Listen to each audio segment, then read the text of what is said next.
Ustadz minta nanti dari mulai pasangan 1, 2, 3, dan 4, mohon nanti KPU, panelis, moderator, dan tim agar diberikan waktu masing-masing komentator ya, komentator yang tadi, bukan pemberi statement utama, komentatornya.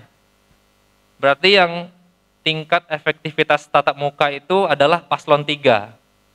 Apa idenya? Tatap muka itu tetap berjalan dan efektif. Perilaku menyimpang yang disebabkan perkembangan teknologi, apakah iya hanya gara-gara teknologi atau ada yang lain selain teknologi? Nah, coba nanti dijelaskan oleh paslon 1. Mosi berikutnya, bahasa asing menurunkan nasionalisme. Apakah kita nggak ada cara bahasa asing ini tetap dipelajari, tapi bisa buat nasionalisme kita, rasa cinta kita ke tanah air itu kuat. Nah, bagaimana caranya? Bahasa asing itu tetap dipelajari, tapi nasionalismenya tetap nggak nurun, bahkan naik. Nah, itu caranya gimana? Penguasaan bahasa asing meningkatkan nasionalisme. Nah, begitu. Itu paslon 4.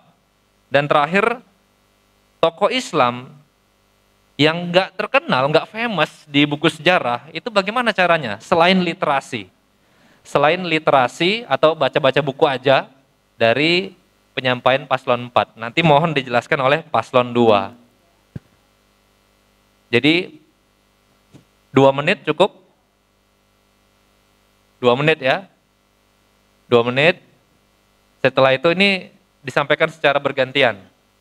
1, 2, 3, dan 4. Ide besarnya. Begitu. Terima kasih. Wassalamualaikum warahmatullahi wabarakatuh. Baiklah, kami akan menyampaikan ide supaya tokoh Islam yang tidak terkenal atau tidak familiar supaya bisa dikenal oleh banyak masyarakat atau lapisan masyarakat.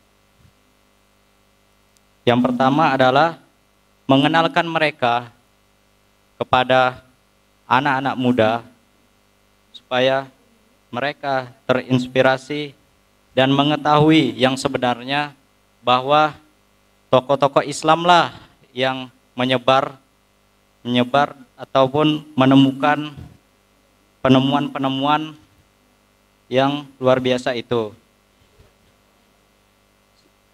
Mungkin itu saja, sekian dari kami. Assalamualaikum warahmatullahi wabarakatuh. Dilanjutkan penyampaian argumentasi dari paslon nomor urut 4. Jadi kita harus menempatkan bahasa sesuai dengan tempatnya.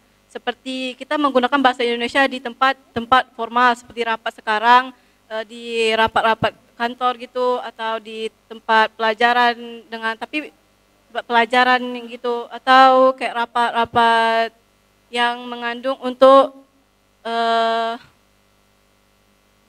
acara-acara formal intinya gitu kan. Kalau penggunaan bahasa Inggris, kita untuk di pendidikan seperti belajar dan bersosialisasi dengan kawan untuk meningkatkan bahasa Inggris kita dengan tidak menghilangkan bahasa Indonesia. Jadi kita harus mengutamakan bahasa Indonesia dan mengutamakan bahasa Indonesia, dan harus melestarikan bahasa daerah, dan kita harus menguasai bahasa Inggris atau bahasa internasional. Terima kasih. Wassalamualaikum warahmatullahi wabarakatuh. Oke, selanjutnya dari pasangan calon nomor urut 3 untuk menyampaikan argumentasi.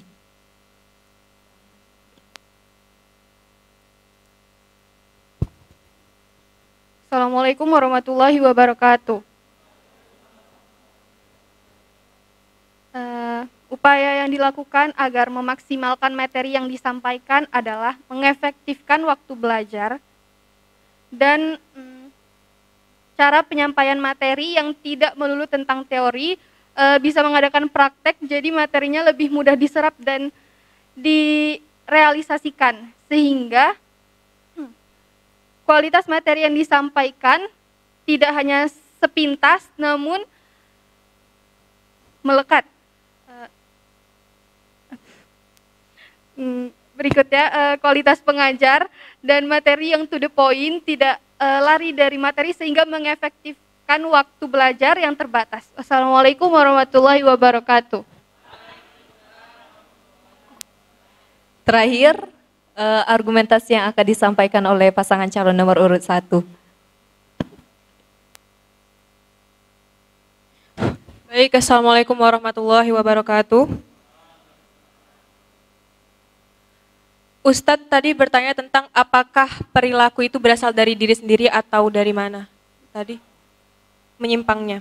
Menurut saya perilaku menyimpang itu berasal dari diri sendiri yang tidak bisa mengatur diri sendiri, mengatur waktu, atau bisa juga dari, menurut saya ya, untuk penggunaan gadget dan cara mengurangi itu dari orang tua. Peran terpenting jika tentang teknologi adalah orang tua.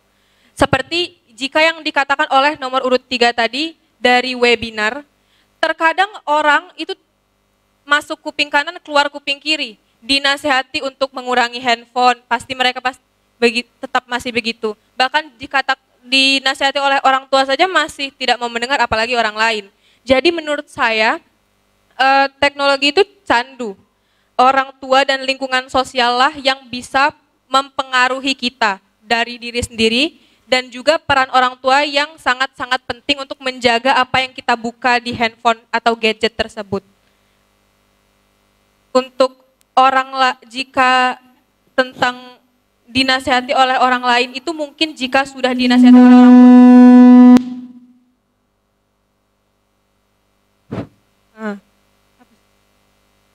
Jadi menurut saya untuk itu perilaku menyimpang itu berasal dari diri sendiri atau remaja itu umur-umur yang kita masih labil.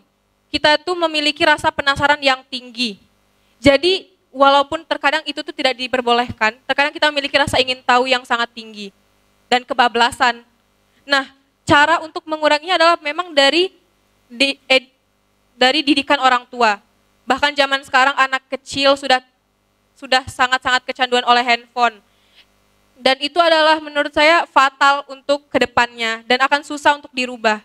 Jadi menurut saya itulah pentingnya didikan dari rumah. Jadi itu berasal dari diri sendiri juga yang tidak bisa mengontrol, atau dari lingkungan rumah yang membiarkan dia terlalu kebablasan ke teknologi. Sekian, terima kasih.